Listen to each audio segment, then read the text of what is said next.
We all know the story. Just eat less, move more, right? But what if the science tells a different story?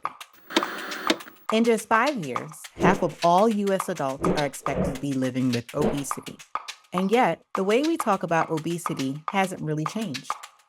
We still tend to treat it like a simple problem of willpower, when in reality, it's far more complicated. Hi, I'm Sandra Aji-Shafe, your host.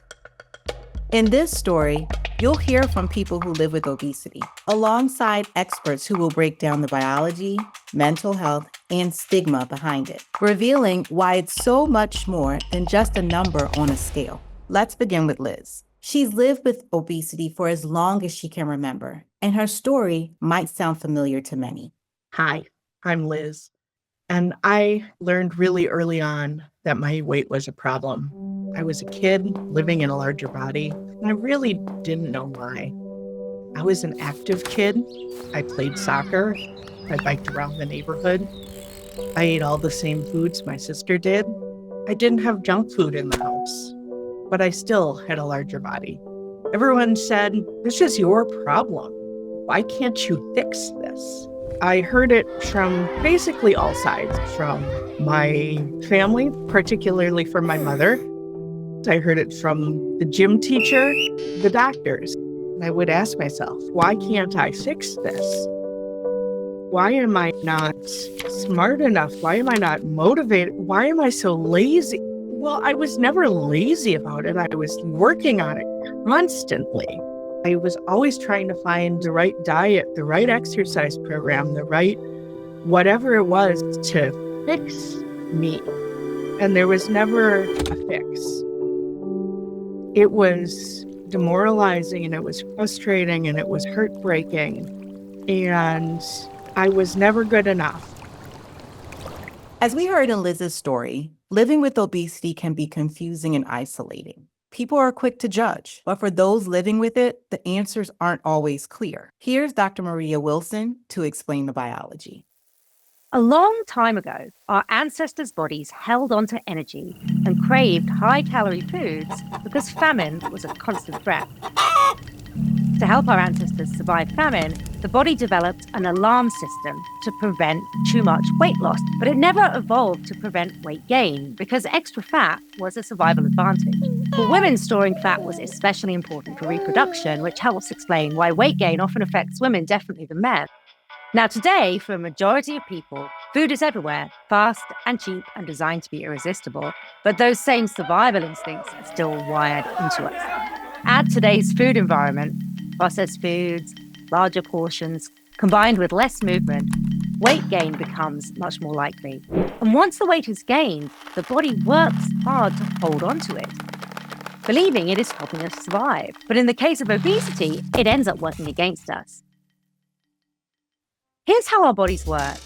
Our body has something called a set point, a weight range it naturally tries to stay above to keep you alive and functioning. When your weight drops below that range, your brain sees it as a threat. It slows your metabolism, increases hunger, and drives you to eat fast. But when your weight goes above that range, your brain doesn't sound the same kind of alarm. It doesn't recognize extra weight as a danger. Only weight loss is evolutionarily dangerous. So even if you're getting well above your set point and you start to lose the weight, your brain fights back, trying to return you to that higher weight, because over time, the set point shifts upwards, making it even harder to lose weight and keep it off. So our bodies are designed to hold on to energy. It's part of our survival instinct. But when that system falls out of balance, it doesn't just make losing weight harder, it also raises serious health risks. To help explain how this happens, here's Dr. Manu Chakravarti. When the body's energy regulation system isn't working properly, it holds on to extra calories, even when it's not needed. This can in fact lead to an increased risk of serious health issues like type 2 diabetes, heart disease, kidney disease, many cancers, and several other serious health conditions. That's the main reason why experts like the US FDA, the American Medical Association now are recognizing obesity as a complex, chronic, and recurring disease. It is not just about the weight, it's actually about the maintenance of health. So, right, one thing I've heard a lot of patients describe is this exhausting, constant focus on food, like it's always running in the background. So, Dr. Manu, what's actually going on here? So, Sandra, it's often called food noise. Now, food noise is something that many people experience. But for those living with obesity, it's far more intense. It's always present. It's important to recognize that it's not just about the cravings. It's a constant awareness of food, even when hunger isn't a factor. Even when people are actually eating their current meal, they're often thinking about the next meal. Food noise drowns out the signal that says you're full. It can feel like there's really no off switch. And that's where the GLP-1s really come in. These medicines mimic the hormones that signal the fullness. They help to quiet the food noise, and they ultimately regulate appetite. Now, it's also very important to recognize that these are real medicines for real medical conditions, and that they're only one part of a broader solution. Helping someone manage obesity usually takes a multitude of things, like medical care, nutritional support, encouraging physical activity, as well as providing sufficient mental health support.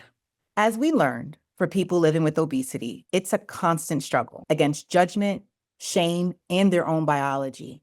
Here to help us understand the impact of stigma is psychologist Dr. Robin Pashby.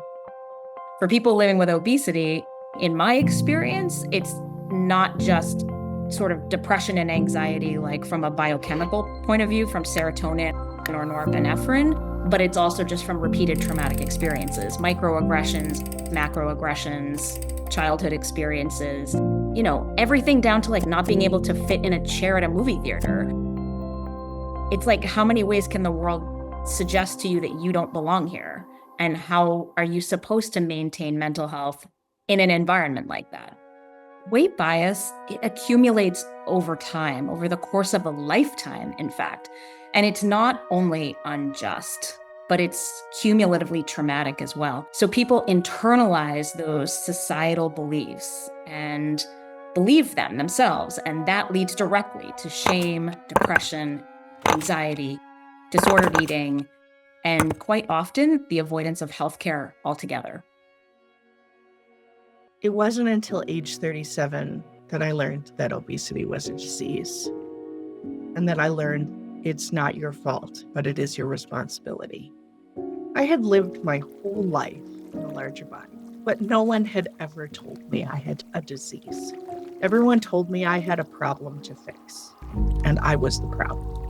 Learning obesity is a disease really changed my life, not only because I can learn to manage a disease, but I also can have permission to seek treatment without having to damage my own mental health. My life has improved dramatically because I know my worth is not tied up in a number on a scale.